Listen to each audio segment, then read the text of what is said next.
King of Podcasts Radio Network proudly presents the Wrestling is Real podcast, because wrestling needs us. Here we go, episode 642 of the Wrestling is Real podcast. We're going to do a post show for WWE Extreme Rules, which just happened tonight. And I'll also make some comments about Rampage's Grand Slam, which happened on Friday night. We'll have all that for you right here on the program. Thanks for being here with me. Appreciate all of you being here and listening in, as you always do wherever you find the show. Let's get right into it. So tonight, I feel like the show really comes off as not necessarily eventful for the most part. It was just really just a buffer for other shows that are coming up, as we know. So there's that to go and work off of. Then the other thing I feel like with the show was, I don't know what was the best way to say it, but when I look at it, I just felt like, I don't know, we're definitely seeing what WWE style is now more presented than ever. If you really look at the difference of what we're seeing now on these shows compared to other times, and saying to ourselves, okay, it's pretty obvious that what they're doing now,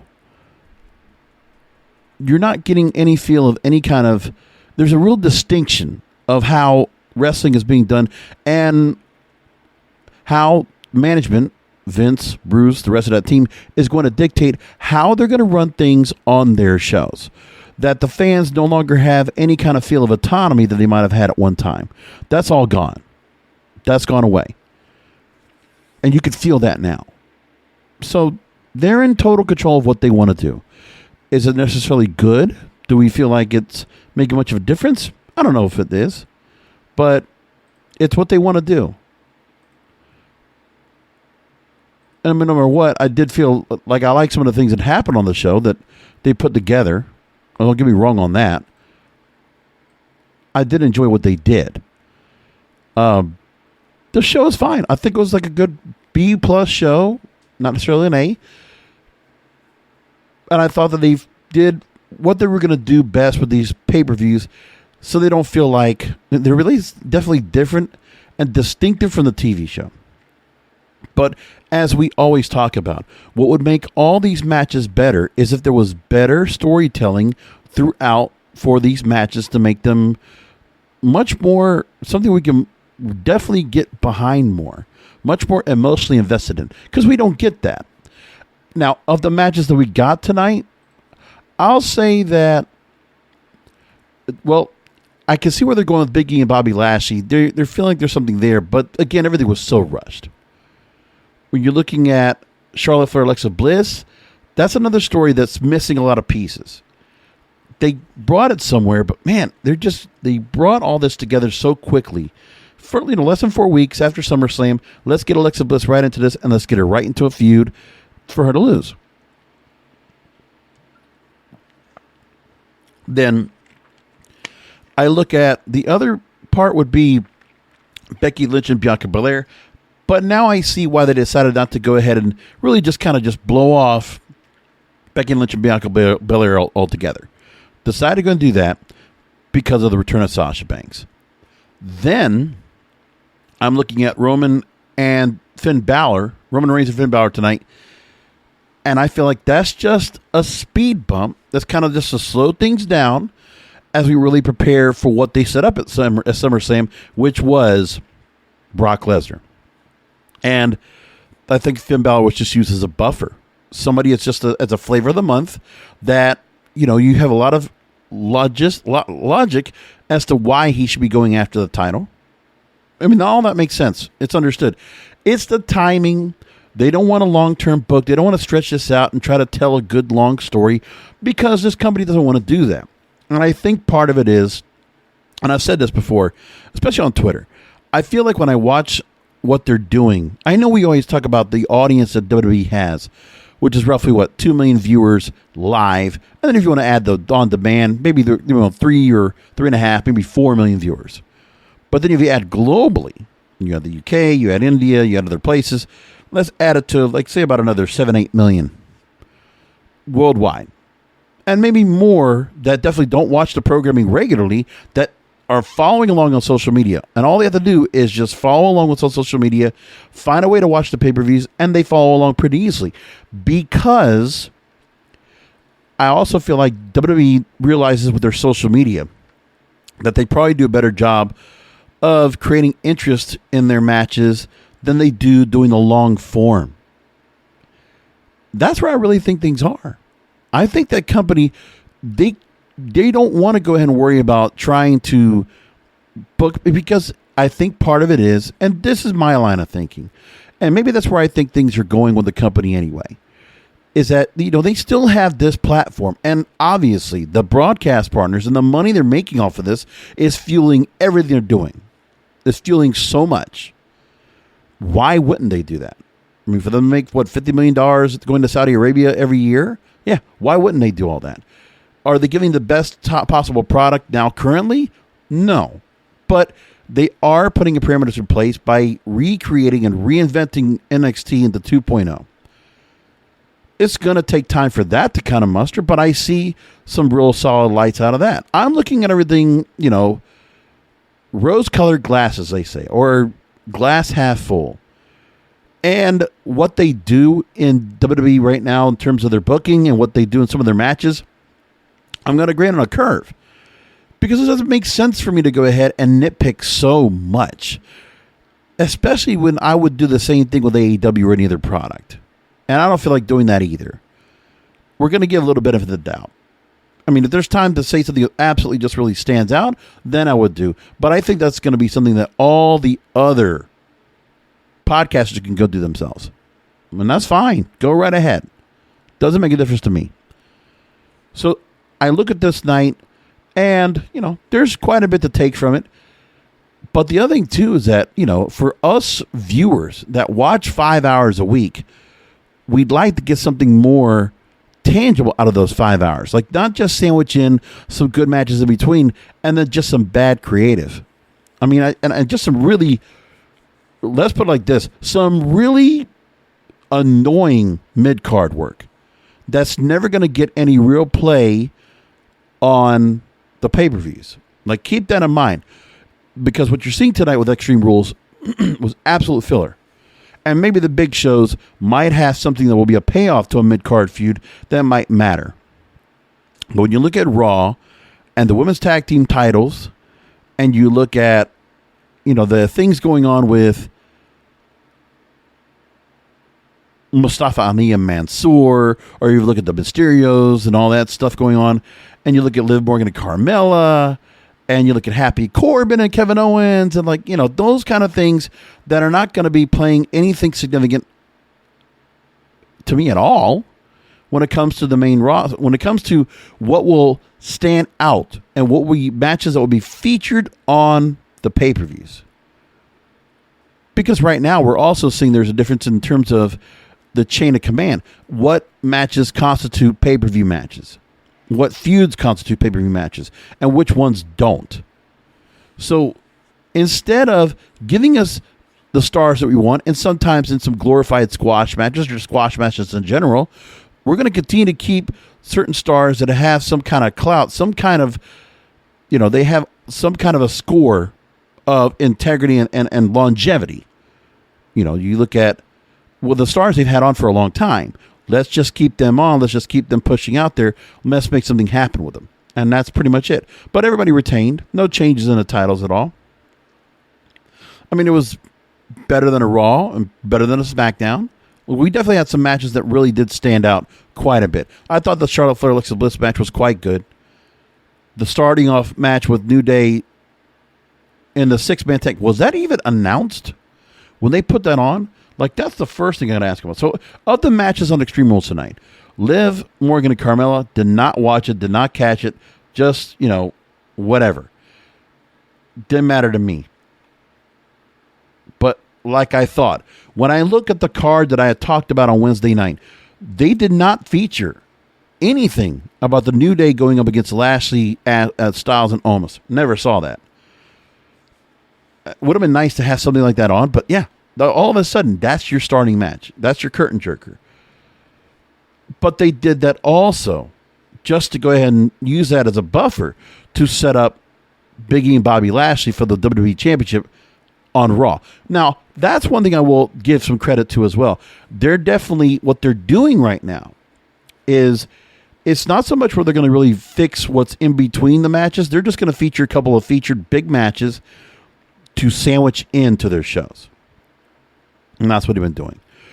I mean, there's something that will happen, obviously, when you look at the start of, for Raw itself, they'll do something to kind of sandwich in. So when they've done things where you'll have one match start off like it was either the tag team gauntlet or there's some other gimmick they're going to use. Whatever they're going to do to book that night. Or what they did with Roman Reigns last week.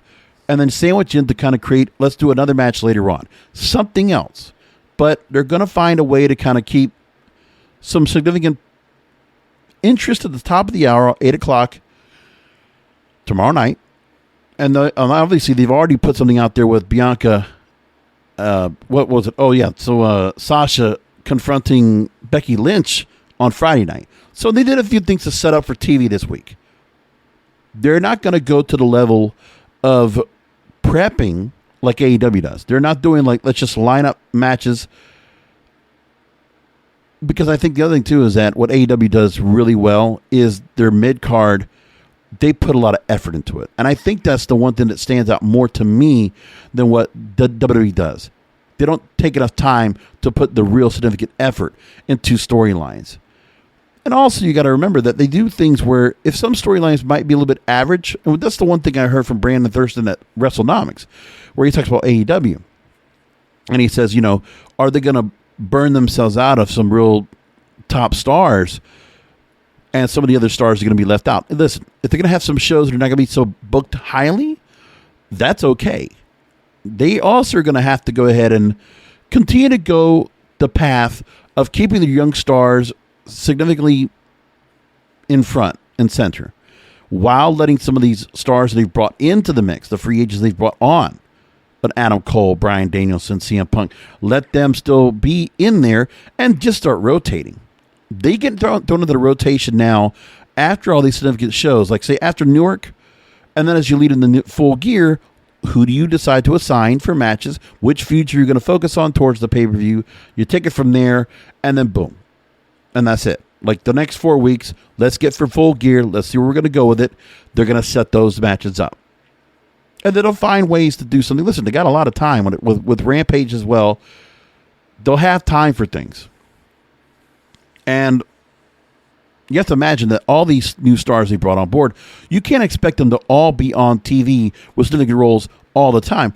Plus, they can always do things where they can do vignettes and some quick shots of stars that they're already trying to continue to further storylines with without having them doing a match. So they got a plan. They have a formula in place.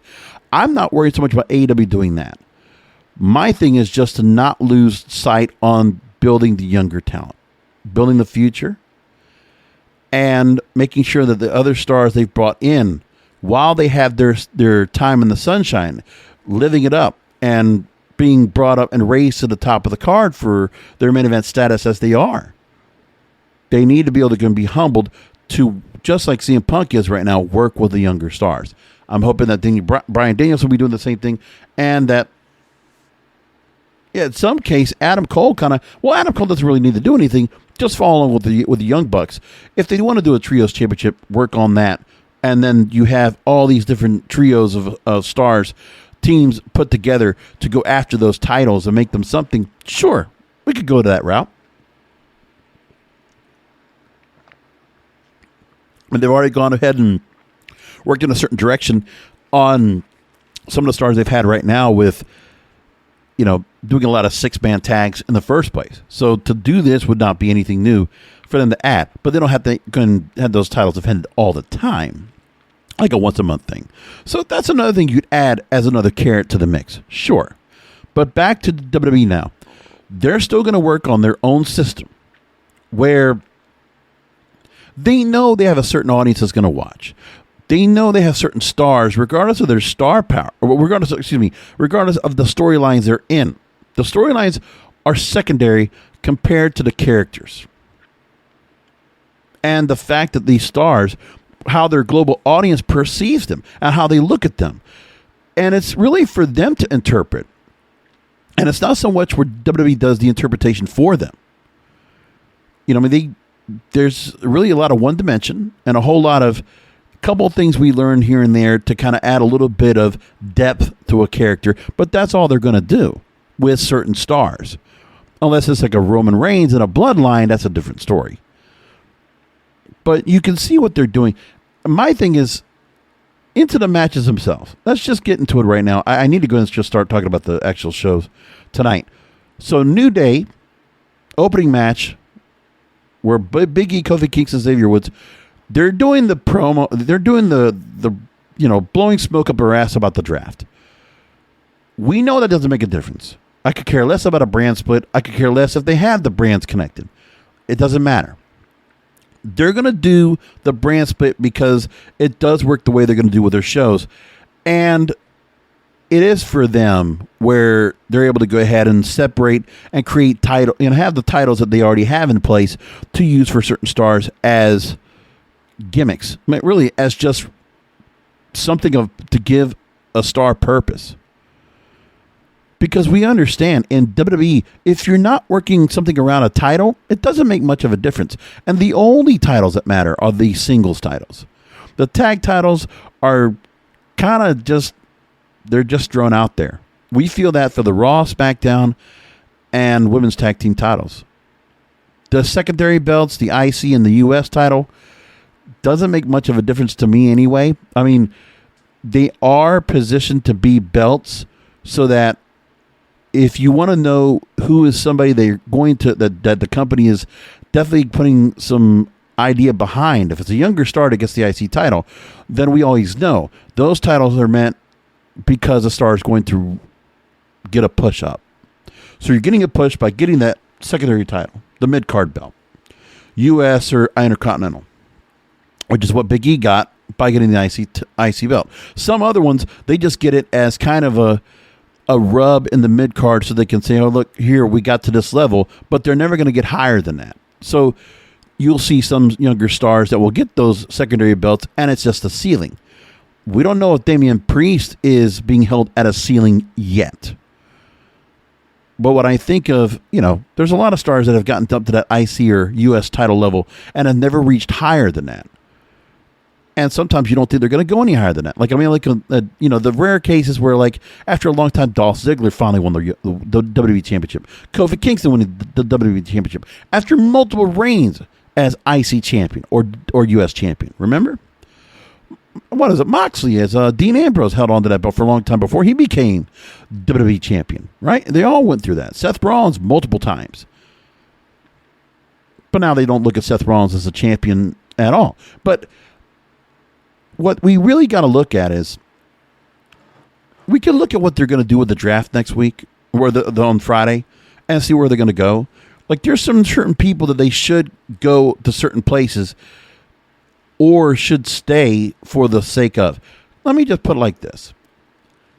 All right, so getting to Big E and Bobby Lashley, that's really the focus of what this match was. And then we know New Day and AJ Omos are feuding with each other for the Raw tag team titles. My thought is, because of how Street Profits lost tonight and how Bianca Belair, was a DQ finish, but I think they'll have some resolution. But there will be a resolution, and I think Bianca will never get to go after that title. I think what happens is on the draft that Bianca Belair and Street Profits will get moved over to Raw because they're going to move them together, obviously, with the relationship. I think that's what will happen. I think it'll get moved to Raw. And as for Lashley, I still feel like, okay, if they're going to put this match on Raw, it is, of my opinion, and I mean, look, I'm not sure. Obviously, people are not going to be happy about this idea, but my thought process would be is that Lashley wins that back. Don't get me why. I just feel like I don't like where Bobby Lashley dropped that belt. So the fan in me wants Lashley to win this belt back. And there's obviously a good chance that could happen. The promos by both of them were great. I mean, sure, Big E has said the right things when it comes to being the title holder, and he's put a lot of energy behind himself. But this is where I don't like the booking that they do. I mean, Big E was being thrown in with Apollo Crews and, throw it into an IC title thing and then just kind of left the things. I mean, when Big E was left alone, he gets to Sheamus and they have their feud and they do a few other things with Big E where it's just not much. But they never put him into any real significant feuds to build him up. He's just been there for a long time.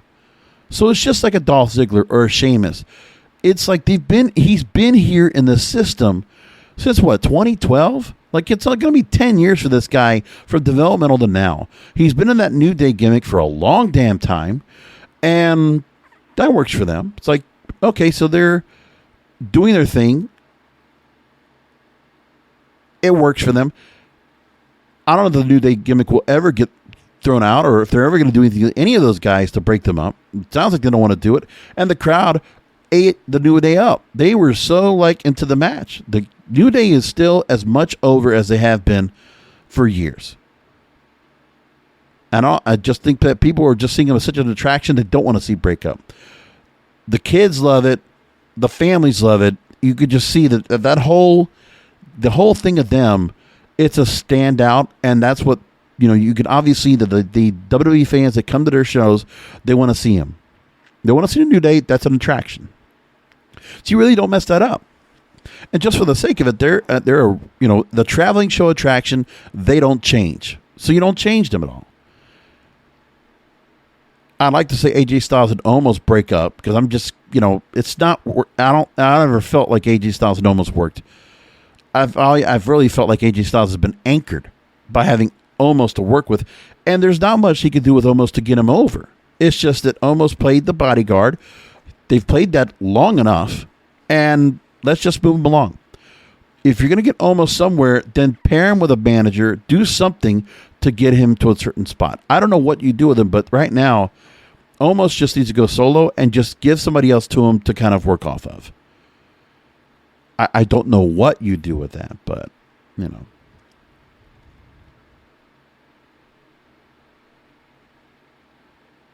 Now, with what they tried to do with the match, they obviously telegraphed the miscommunication because they thought there was going to be a communication problem because the New Day is such a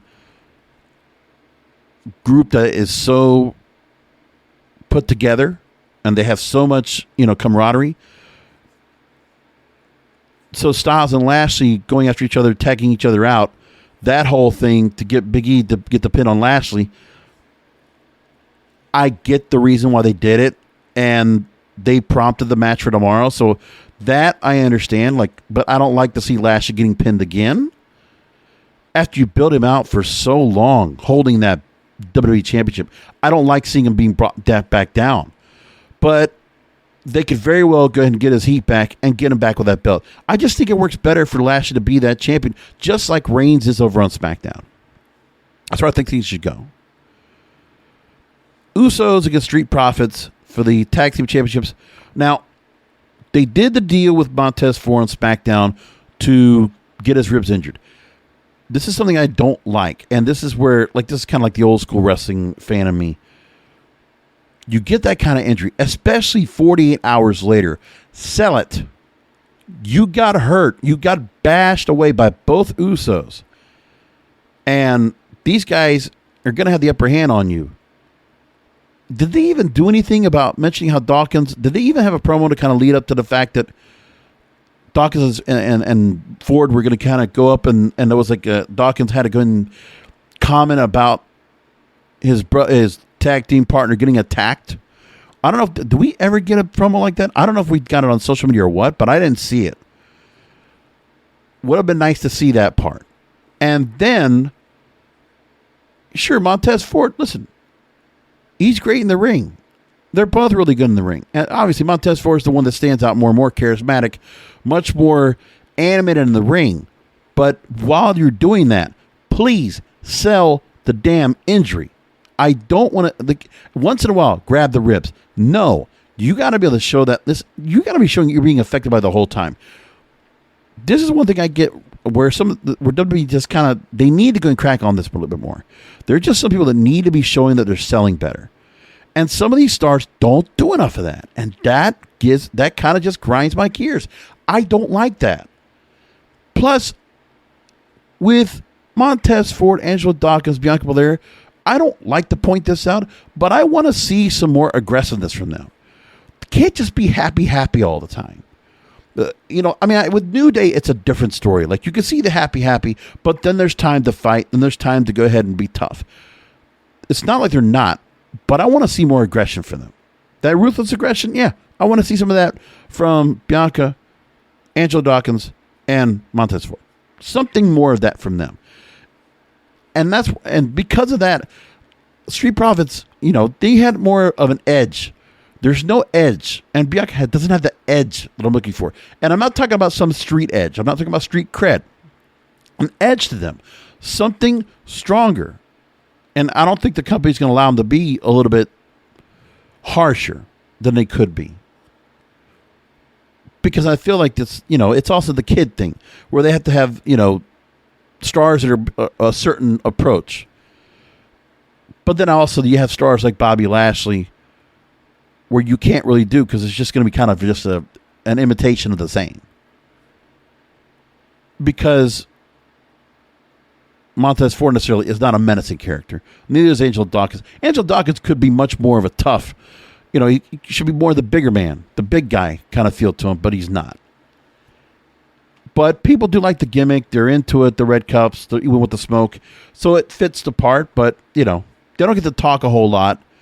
They're very limited in getting the chance to talk. And when they do, it's very generic. And it kind of sucks, but that's where they're stuck at. And I think there's just not much more they're going to do with them. So they're kind of limited in their role. And they obviously had much more time to talk in NXT and even do more things, but they don't get that chance here. So they're limited in what they're allowed to do. Maybe there's some more building up for them when we get to a point. Plus, the other thing, too, is that I don't like much his faces, and I feel like they're watered down. But listen, that's just my perception of the Street Profits. And my perception is not going to be for me. Like, Street Profits was probably not meant for someone like me to really enjoy that much. But I appreciate their craft. I like where the Usos are with this. Usos definitely have the edge. But yeah, you can't have them both the same way. I guess so. But the match was really good. Don't get me wrong. I thought the match was really good overall.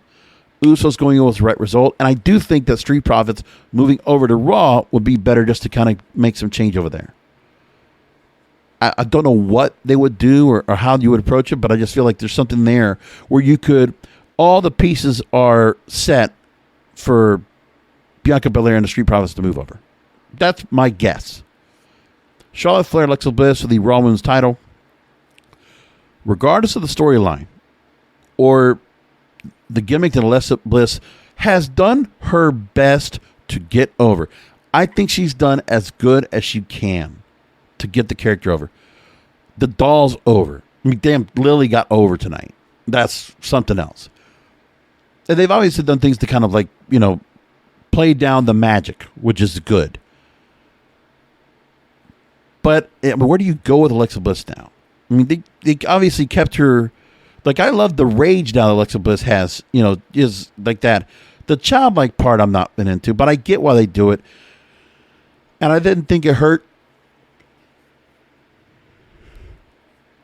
the back and forth between Charlotte Flair and Alexa Bliss. I didn't think that hurt at all. I thought the promo that they did with each other, where, from last week was actually really damn good.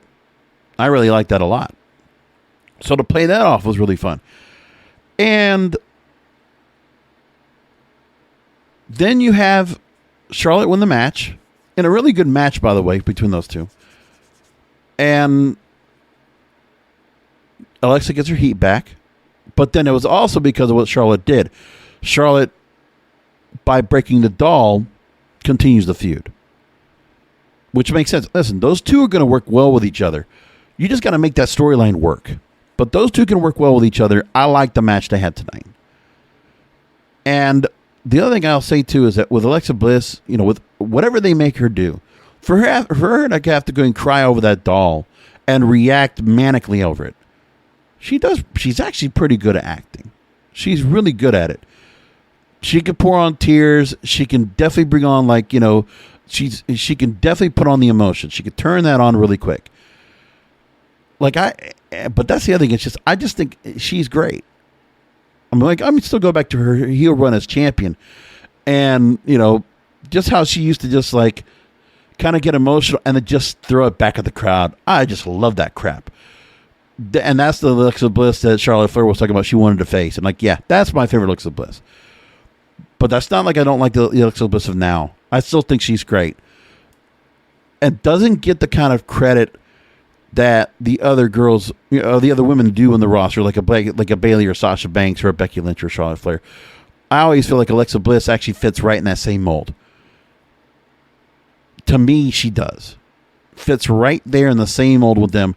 One of the much better women's wrestlers they have on the roster and overall in wrestling today. I do, and that's not just so much for her work in the ring, but it's just she adds so much all together. In a way, I know it's not a good comparison, but that's the same thing like where I get with Rosemary. I like the character she brings out and what kind of character she brings in the mix.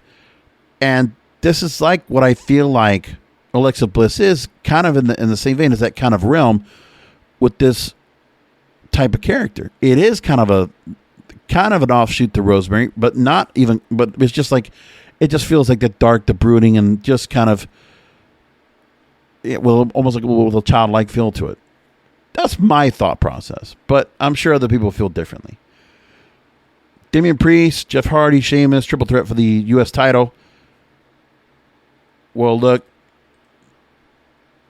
I've seen, this is where it's like an exhaustion of seeing these three working together, for the most part. And so for me, it doesn't make much of a difference. I just look at it and I'm saying to myself, we've seen this over and over. Damian Priest wins, which is good. I got to appreciate that. Do I care about where Damian Priest goes next? Like, can we give him a new opponent?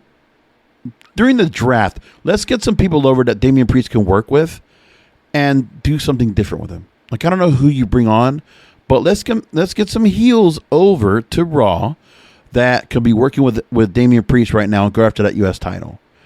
Because I think Damian Priest, there's an upside to him a lot. So let's build him some more. And obviously, listen, he's not young. We need to build that guy up because, while you're working him now, do not forget that guy is 39 years old. I mean, this is his prime. Even though he's only been in front of us on TV. Well, okay, 2018 was when he came into NXT. And then comes in and debuts on Raw and the Royal Rumble this year. Okay, let's go ahead and escalate him because, he's getting to 40 years old. He doesn't look it. The guy looks amazing for 39 years old. Let me just say that first. Still works extremely well. So, he's still prime. I know, I get it. But let's get him some new opponents. If we're going to get somewhere with him and build him up towards the main event, let's do that now. Let's stop waiting. Let's move along and get something happening. They need to get to that point with him. So, Damian Priest wins. Charlotte Flair retained the women's title in terms of championships, and the Usos retaining over the Street Profits. So, nothing changed in the titles. That's why it didn't matter much about that. It really doesn't matter about the result because you just see who was going to win anyway, and there was no going to be really any changes, which I kind of figured there would not be any title changes tonight. Becky Lynch against Bianca Belair for the SmackDown Women's title. So, Becky Lynch is now, you see the evolution of a heel persona, which just happened so fast. From the 26-second defeat of Bianca Belair at SummerSlam to now. So now they're adding more components to the mix to create this heel persona. Big time Bex, I'm not sure what she's supposed to be. I think the quick change of this character, not so much the heel persona, but just the change of her altogether. We need more time with Becky Lynch to kind of like filter out what this is supposed to be, because she hasn't had enough time of her own. Now, that's the difference because of how they had to set up the things up with Bianca Belair. I think trying to set up that heel persona with her and Bianca wasn't going to work as well. But with Sasha, I just think that Becky will bounce off better with Sasha. Bianca just was in the mix of the fact that, okay, she was champion with Sasha taking time off. Bianca gets to run with the belt, but you can tell they're not going to leave Bianca coming up to win that title again. Because if Sasha's coming back, Bianca's not in the mix. And this is not a diss to her. Understand. There's a whole lot to her that doesn't resonate with me. I am not playing down her skill, her talent, her athletic ability, and her likability. I like her. But I wish there was more to her. I feel like there's not enough of it there. And even at NXT, I didn't feel like you could get enough. There's more to Bianca Belair I think we can get. More to the character. And that's what needs to happen in this company anyway, is more depth, a little and more dimension to these characters. More things to, if you're not going to get us emotionally invested in the feuds, then get us emotionally invested in the characters, regardless of how the feuds are. If that is what you're going to do, WWE, then please do that, because then that makes more sense to me. Because then it doesn't matter what you do with the stories. If the characters are compelling, yeah, then you can kind of get away with almost everything. Because then the story doesn't have to be that good. It's that it doesn't matter what the character's doing. You just want to have your opinion of them and have a hatred or have a love. And if you're not able to go and fuel that from a storyline, okay, then you're not going to do that. That's kind of what it is. Now, so in this, Bianca stays strong because we never got a finish. But if you were going to have to book the match, or book a finish, Becky was going to have to win. You've built up Becky for so long. She's a main eventer in the perceived eye, especially when he comes back. And for her to go and lose that belt right back over, it's not going to make sense. It's going to look premature. And so Becky and Sasha going forward is your feud. And that makes more sense. And yeah, Sasha coming in, but going after Becky, and the same thing going after Bianca. I mean, you can still have Bianca kind of in the mix, but I think Bianca Sasha, we've already played that story out. And I don't think it's not going to make a difference now because there's not a title between them. Becky's the title holder. So Becky, it doesn't matter for Sasha. Sasha's going after the title. And we saw that she definitely didn't have a problem going after Becky. So Sasha's going to go after Becky, and that's it. And I think Bianca is the odd woman out. But I think for her, I think she's definitely gotten a good spotlight on her from being on SmackDown. That I think has happened. But I think her and the Street Profits will be best over on Raw. Because that'll be a spotlight for them on Monday nights. And you can work a lot of things with them and work them to some feuds, work them with some matches. And maybe, I don't know if it's going to be the difference with the crew that's going to make anything better or worse, but they have some good, significant spotlight on them. And you obviously know the younger stars, the spotlight is always going to be on those stars there. So if you want the younger, fresher stars over on Raw, then make it that. Because I think we are getting tired of seeing Sheamus. Maybe get a little bit tired of AJ Styles sitting over there on that Raw brand as well. Move him over. I don't know if there's going to be some veterans that are going to stay around. We can figure some things out. I think there's just some where you got to do something where Raw is what SmackDown used to be. Because we know the roles are reversed. So, but let's get some freshness over to Raw and change up some things. Some different changes in the mix. I know I've said it many times, but I'm going to stick to it. Let's see if the draft actually puts out that result. And I won't be surprised if it happens. But we need Becky Lynch to kind of, let's weed out this heel persona better. And Sasha coming back was great. She comes out every couple of months. Sure. But I like it. And I'm glad she's back. She is needed, especially on that SmackDown side. And Becky and Sasha, is going to sell better than Bianca. And that's not a shot on Bianca. It's just that Bianca doesn't have that box office level yet. I mean, you just can't just... It's just like Big E. I feel like there's something there where you just don't feel like there's that level yet. And that comes with time. That comes with time on the main roster. Because also the mindset, the perception in WWE right now is that there are certain younger stars that just don't get right up there. And Big E is really weird because of the fact that he's only been solo for a little bit. And now he's back attached with a New Day. But, I mean, it comes to the fact that with Big E, they never gave him the solo shot. They never let him out there on his own to really kind of set up that. And that's been the whole thing. There was always a time to get him out there. And he's been out there for about a year. And they could have done better to build him up. So what I feel like with Big E is like it's earning. It's like what Kofi Kingston got. You've been here for so long. You need to have a run with the belt. And that's what Big E got. But I think it's going to be a short-lived reign. And I would have no second thoughts at all if Bobby Lashley took that belt back tomorrow night. I can see that happening. I mean, you had a couple of good moments with Big E. You got the cash in. That was big. You got him winning the Money in the Bank. That was big. Then the cash in and the title win. That was really big. So he gets those moments. Can't take him away. But is he somebody he's going to sustain as a champion? We know this company doesn't keep faces as champions for long. Not at all. They don't even do that. They don't like doing that much. They'd rather keep the heels on, chase. So Bianca works best in the chasing mode. Street Profits in the chasing mode. Big E in the chasing mode. That's where it looks at to me. Roman Reigns versus the Demon Finn Balor. Extreme Rules match for Universal Championship. The Demon character, bringing that back, you already had Finn Balor take him on, and it was a finish up.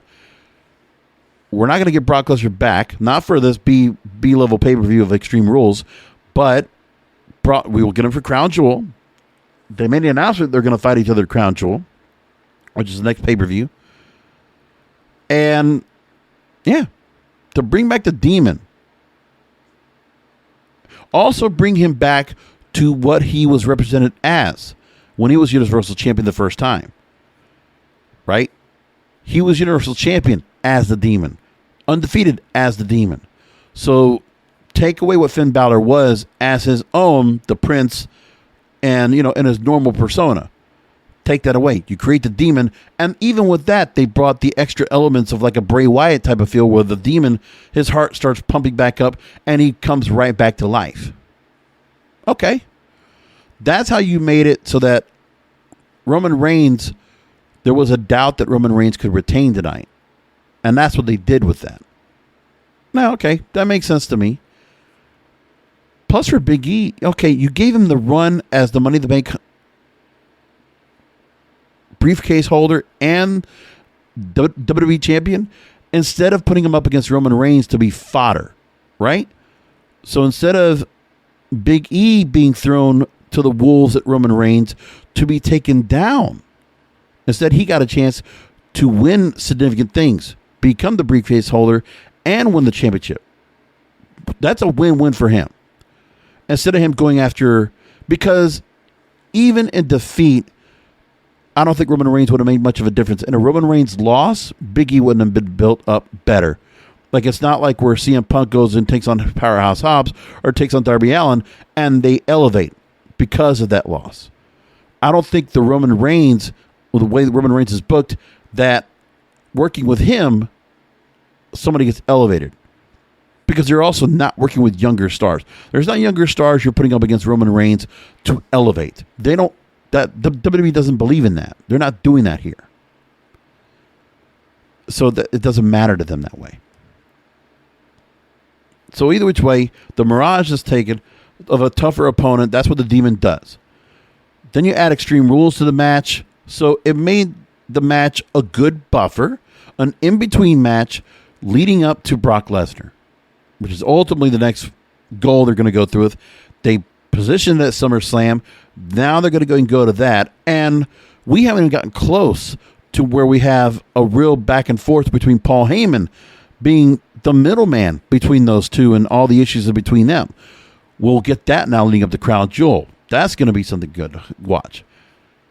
And then we'll see now the Usos will have to go ahead and pound down on Brock Lesnar to kind of keep the beast down and protect him, or protect Roman Reigns from him, right? Okay. I don't think it was a big deal, but it was interesting to see Roman masking up while he was fighting in the crowd. Probably more of an insurance liability than anything else. And also, they got to make sure, listen, their top champion, God forbid, gets COVID, much like anything else. So, like, that process, because they really have people out in the crowd, sure, the comparisons are going to be said, oh, well, look what Cody Rhodes and Malachi Black fought around the crowd, and they didn't mask up. But Roman did. And the crowd actually responded well to it. So that tells you something. It didn't take away from the match. Just kind of noticed it, that's all. So they did a couple things at the end of the Demon and Reigns match to kind of... They went a little creative, a little over the top. It was different. I'll give them that. Did I really like it? It was fine. This is where I give the company a pass. Because they had to find a way, because they booked a match, they needed to do something to put as a buffer for Roman Reigns. You couldn't let Roman Reigns lose. And in the same vein, they also didn't want to let Finn Balor lose. Again. Yeah, okay, that makes sense. I don't know what you do with Finn Balor after the loss, or after he... after he takes the loss here, where does Finn Balor go next? I don't know. But they do the Demon getting a second win when you see the red light coming out, and then you see Finn Balor all of a sudden comes right back, hulks right back up. So that's a different thing for him. Are they going to continue that? That's the story.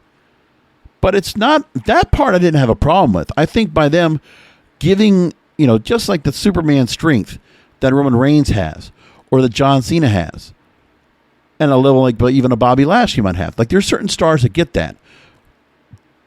WWE decided to give that also to Finn Balor tonight. That's actually kind of cool. I actually don't have a problem with that. Then you have Finn Balor ready to go coup de grace on to Roman to win the belt. And the top rope breaks. So whatever they did, I don't even know how they did the rigging to make that drop. But, it was a safe fall for Finn Balor to take. Obviously knew when it was going to happen. And they did that. I was like, wow, that's pretty... That was something else. I just thought it was kind of a mistake. Like, it obviously looked like a mistake, but it wasn't. Obviously planned. Roman was ready to go and hit him with a spear, and that's it. So they planned and they rigged the ropes.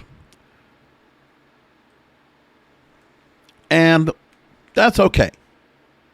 I'm not going to blow wind over that. I'm not going to go ahead and huff and haw. I'm not going to huff and haw over that. That's no big deal. But they had to do some things like that. That's the other problem. They need to also avoid writing themselves into some roadblocks, because they do that as well. And this is where some of that little bit of that hot shot booking they've been doing right now, because they have to do this in order to keep their broadcast partners happy. This draft absolutely is going to be like that. And now you can just tell more than ever. The last couple of years they've done the draft.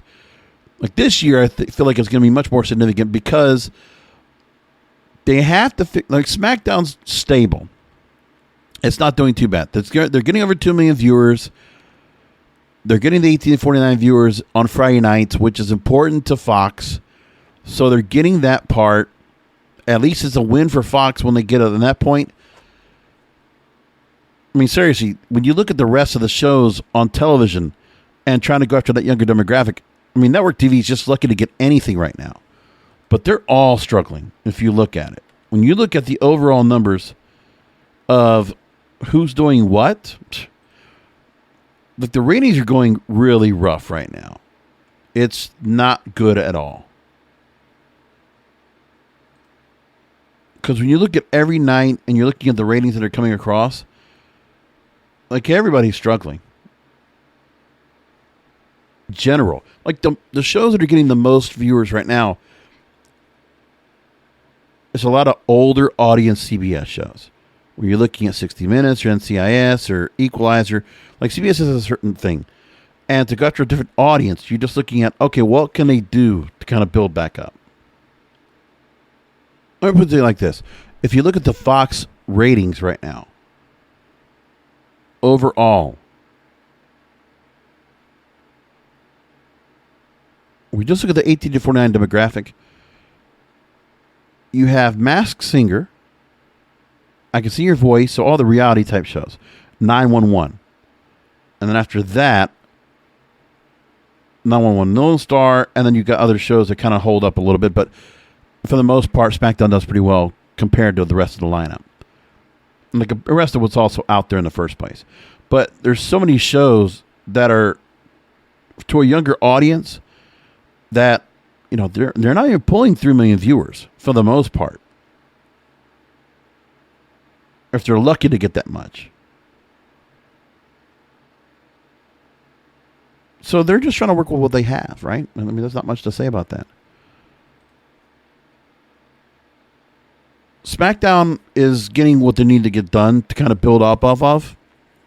But Raw still needs help because right now they need a lot of help with Monday Night Football. And to stay at 1.7 million viewers at their lowest low, they need to make some changes. So changing up what they have over there. And then also, they just have to keep finding some things to... This is where they're going to have to hopefully just sustain from getting any lower. Look, what they have to do now is 1.7 has been like the lowest end. They can't go any lower than that. And they need to find a way to keep things up from avoiding, because Monday Night Football is just going to be a killer for them this year. Because live sports is more than ever. So that's what's going on there.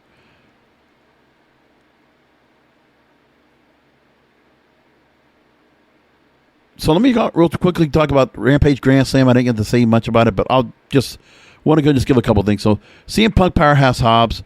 Interesting. I'm looking at Wrestle Rant from the recap. They mentioned Punk's last TV match was in January 2014 against Billy Gunn on Raw. Whew, wow, isn't that something? This match was really good. Hobbs did look solid throughout. And it's one of the few big guys that's getting booked really well, so keep him up. And I just like CM Punk just working on these other stars. I think just the fascination for me is great on that part. Super Click over Christian Cage and Jurassic Express. Cole and Jungle Boy facing each other. I like that Jungle Boy gets a chance to go after Adam Cole. Could they give... I mean, how much of a match is Jungle Boy going to get? But like those matches just sound good. And I like the fact that some of these stars are getting to work with the younger stars. I love that part, especially.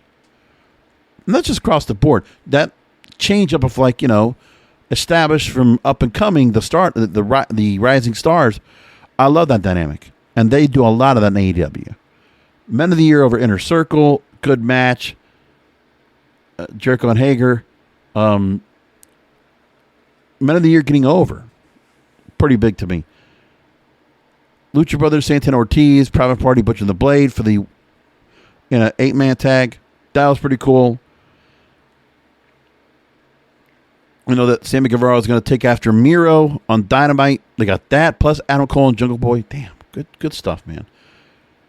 And, you know, it's kind of hard for them to kind of put average shows on. Like, so you're going to have some featured matches on. They're not going to probably they stack the cards where they're showing you the matchups, which means something because of the fact they're putting on the marquee anyway and showing you what's going on. And sure, people didn't care for much of Penelope Ford and Anna Jay, which has mostly been like a dark elevation feud, but I don't mind it. They did make a good point to kind of put the Dark Order back together, but the Dark Order needs some more work. I mean, let's get some different leadership, or what are we going to do with that? Like, that's just kind of just a throw around. Let's do something with Dark Order. Because I've never really cared so much about this group, even when they were attached to Adam Page and what they've been doing with it. Nobody necessarily in the Dark Order is standing out more than anybody else. They're just kind of misfits that are just in here, but people notice as a group. But nobody doesn't necessarily means something more than others in that group. Nobody's breaking out and standing out in that crowd, pretty much. Suzuki Gun against John Moxley and Eddie Kingston was really fun. Nice to see Homicide out there. Grand Slam, again, the Rampage was fine. And for the podcasters and for the IWC out there that expect AEW to be this certain level of like, well, just it's like they want this fix of pro wrestling of a certain level, just give us dream match, Tony. Just give us dream matches. And just keep doing that. When I want to just keep seeing, and I really believe that Tony Khan's going to continue to he's going to, giving the fans what they want, give them that fix, that addiction they have. Like, to have some of that's fine, but yeah, drips and drabs in moderation. Everything in moderation. We don't like doing things in moderation, obviously. As a society, as American people, we don't like to do things in moderation. We want to eat a lot. We're going to smoke a lot. If we're going to have sex, we're going to have sex a lot. Whatever. Like, people are going to have their vices, and they're going to feed off of those and be addicted to them a lot. So you're not going to change much of that. But Tony Khan, anyway, stay the course. Personally, WWE's going to go their course. I'm fine with it. I have my way of looking at it. The way I perceive it, it's going to be different. And AEW looks at a different way. And I'm content. The one thing I think that's got to also be understood is that I wonder what's going to happen going forward with this new wrestling alliance. Because AEW has been so focused right now on what they've been doing. Will this new wrestling alliance get any benefit from all these free agents working together? Like, are we going to see Bryan Danielson get a chance to work over in New Japan? Or will Adam Cole work anywhere else? Or, will anybody else make their way over to Impact Wrestling and visit? Or will any of the New Japan stars that have been visiting Impact Wrestling move over to AEW? Like, what are we going to do? Like, are we going to get some of that back and forth? Will some of the NWA stars make their way over to Impact or other places? I'd like to see some of that still happening, if that's possible. Just a request from the wrestling community for me. And finally, I want to just say that MLW, I got to watch the show they had of Fusion Alpha. Damn good stuff. Fightland this weekend, or this Wednesday night. No, Thursday night. That's right. After Impact Wrestling, 10 o'clock on Vice TV. A match for a couple of years now. Jacob Fatu against Alexander Hammerstone. Title versus title. Both titles in the line. The National Openweight title and the MLW World Heavyweight title. Can I tell you, nobody I don't think is talking about that, but Jacob Fatu and Alexander Hammerstone, I am all over that match. Been looking forward to that. And do not shy away. Do not downplay these two guys. Arguably two of my favorites right now. Jacob Fatu and Contra against Alexander Hammerstone. I really like both a lot. It's good stuff. They've been good together. And I'll tell you what, the match that Davey Richards and TJP had together on Fusion Alpha was damn good. And Davey Richards looks good. And, when it comes down to it, Ring of Honor is still kind of lost in the mix. I want them to go somewhere with things, but they have not been very newsworthy lately. They're kind of just stuck in their ways. And, I wish Ring of Honor was also kind of into the whole new Wrestling Alliance mix. I've said that before. Because I'd like to see the Briscoes and Jay Lethal and Dalton Castle and others get to work with some of the other stars. Like, get some little bit of, crossover. God, that would be nice, man. But I can only dream. So, coming up, we'll see what the fallout is on Monday night from Extreme Rules. We'll see what Dynamite looks like. And we'll see what comes through my head for another Wrestling Real podcast coming up this Wednesday. So make sure you're going to check out for that. And until then, come back for another Wrestling Real podcast, because wrestling needs us. Thank you for listening to the Wrestling is Real podcast. You can find all previous episodes at WrestlingIsReal.com or subscribe to the show on all major podcast outlets, including Apple, Amazon, Google, Spotify, and iHeartRadio. Follow the King of Podcasts on Twitter, Facebook, and Instagram at King of Podcasts, and search King of Podcasts on YouTube. or type youtube.com/JBRASCO951. This has been a presentation of the King of Podcasts Radio Network.